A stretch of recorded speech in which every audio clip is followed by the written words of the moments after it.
A Kalamazoo man is dead after he was shot and drove away before striking a power pole on the city's north side last night. Our crew is arriving to the scene just before midnight on North Burdick Street between Parsons and Franks to find police searching a damaged car with its airbags deployed. Kalamazoo Public Safety tells us the 29-year-old shooting victim died from his wounds, but no one else was injured. No word on if any suspects have been identified at this time. Yo, another day on Keep It G News. And today, before I get to the topic at hand, because we're going to Michigan today, Kalamazoo, I want to say salute to my supporters, salute to my subscribers. I appreciate y'all from the bottom of my heart. It's been frustrating. I ain't gonna lie. I've been on YouTube for over a year now, and YouTube keeping you in the basement. Yeah, babe. Now, they let my videos get seen by a wider audience, so my subscriber count is going up faster. And it's just been frustrating knowing that you got some of the best content in this urban space, the ones that's on camera. And YouTube is not allowing it to be seen, You might do a video where 200 people see your video, so you only get 60 viewers.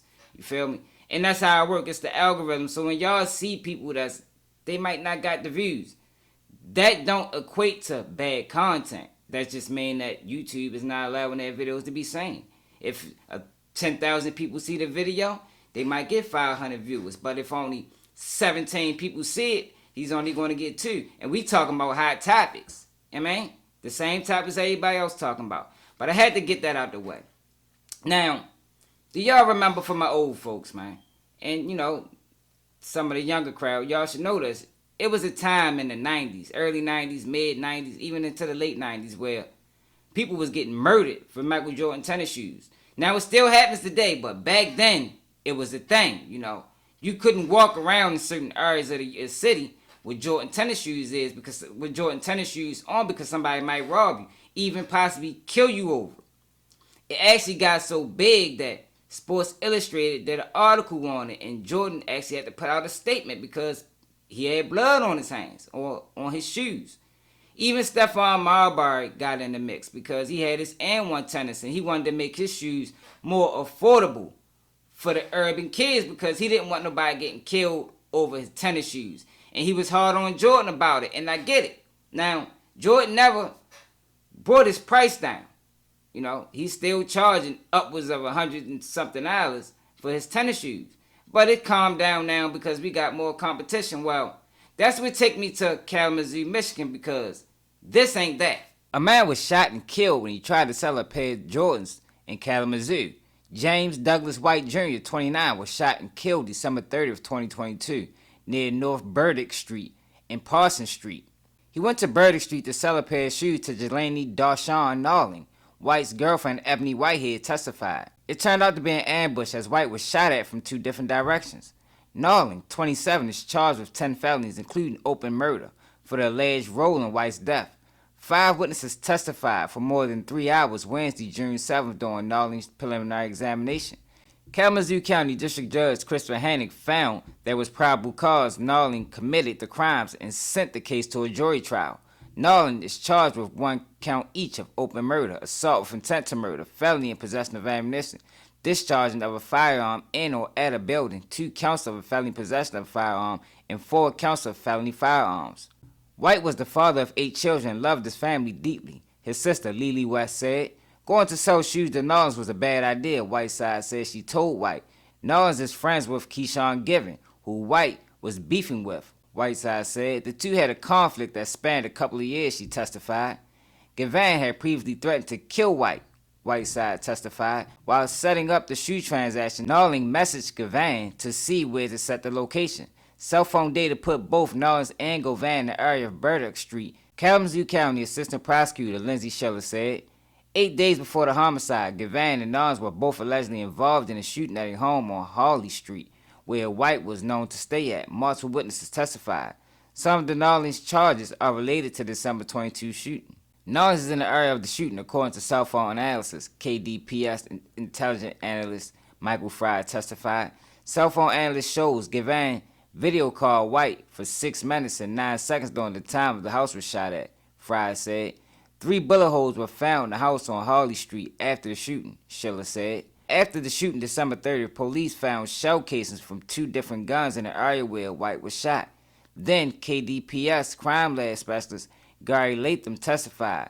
He has since retired. On one side of the house, police found 7.62 by 39 millimeter casings.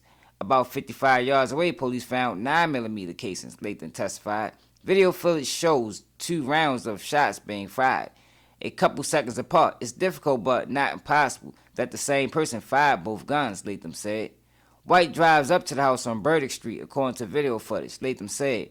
White backs up and drives forward multiple times. Gunshots are heard while the car is outside the view of the camera, Latham said. The car is then seen speeding away as a second round of shots is heard, he said. The car crashes. White is taken to Bronson Methodist Hospital where he's pronounced dead. Nallins is saying the video footage around the time of the shooting. Multiple KDPS employees testified. Police identified him by a red sweatshirt with distinct logo he is seen wearing on another day. The 7.62 by 39 millimeter casings matched ammunition that both Gavan's girlfriend and Nallins are seen buying together in the days before the shooting at On Target Guns and Gunsmithing. The ammunition is used in the AK-47, which Nallins and Gavan are both seen holding in separate pictures. Detectives John Shipper testified. A couple days after the shooting, police found ammunition box for the AK-47 in a trash can in the bedroom by Gavan's girlfriend, Shipper said. Mail from Nallins and a watch he's seen wearing in the video were also found in the trash can. Kalamazoo County prosecutor's office is not sure which gun fired the shot that killed White, Schiller said. They're operating under an aiding and abetting theory in the case, she said. We do know that both shooters in this matter contributed to either the death or had the intent to murder Mr. James White, Schiller said. Gavan has not been charged in the case. The Kalamazoo Department of Public Safety continues to investigate other possible suspects in the shooting. Kalamazoo County Chief Assistant Prosecutor Jeff Williams said bond was continuing to be denied for Nallins. He is in Kalamazoo County Jail. Now, before I continue, I gotta give my condolences to the family. Death is not an easy thing to deal with, and you talking about a father of 8. 8 kids is going to have to suffer because of this guy's actions. Now, the reason why I gave y'all the story in the beginning about the Jordan tennis shoes is because that's how this case was being presented at first, you know. Even with the shooter. He lured them by telling him he had some Jordans for sale.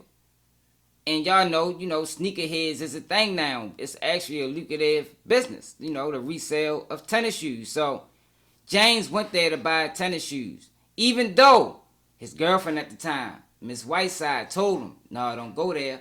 I think it's a setup because he's cool with this other guy that you've been beefing with for years now.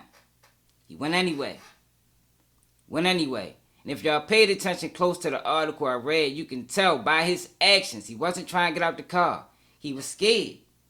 But that's why I always talk about pride, y'all. I know y'all tired of hearing me talking about it, but I gotta mention it because it almost applies in every murder. Every murder from the shooter and the victim. If James White would have just took his girlfriend advice and said, you know what? I ain't going. Even after he told him he was going to go, because sometimes that be the hold up. He already committed himself and he didn't want to back down because what? It might have made him look scared, but at least he would have been living. Now, I ain't putting the blame on him. I'm just saying these are real situations that happen, y'all.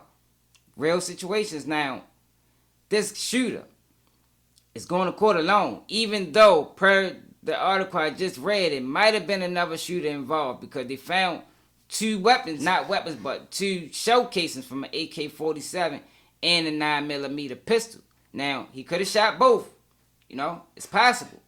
But what I don't understand is how is Javon not arrested because they got him in the documents. His name is all in court, but he ain't charged. If he was in the state of Maryland, they'd have had him on a conspiracy of first-degree murder charge. Now, I don't know if they have conspiracy in Michigan. They charged Jelani with something called open murder. That might be equivalent to first-degree murder. I don't know. I ain't really looked too far deep into that. But either way, it's a sad situation that we got 2 black men, 1 dead, 1 going to prison because what? He wanted to set him up with some money involved. I don't know. I'm glad to see he ain't telling. He's facing his own consequences. I'm big on that. It's not about street. It's just about morals and dignity. You don't bring other people into your shit. If the police got you, take your lick like a man, and you know you gotta live with the decisions you made. And that's how I feel about that. But let me know how y'all feel about this in the comments, man. What could he have done differently, man? You know, I say he shouldn't have went. Sometimes, yo, fellas, we gotta listen to our women, man. They know what they talking about. You know, a lot of times we just discredit them like, oh, she just being nervous. Nah, shit. A lot of women got intuition, man, and they can tell you when something not right. And some of the best advice will come from them, even when you don't want to hear it. But let me know how y'all feel about us in the comments. Just keep it G News. Make sure y'all subscribe to the channel. Like I said, I appreciate the love. I appreciate the support.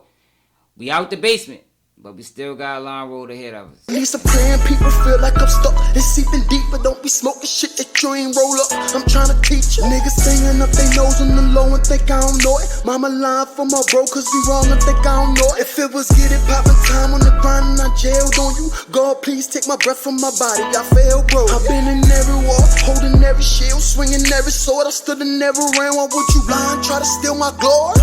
Put that on my stripes. I ain't never back down or folded up in my life. I've been thugging like this.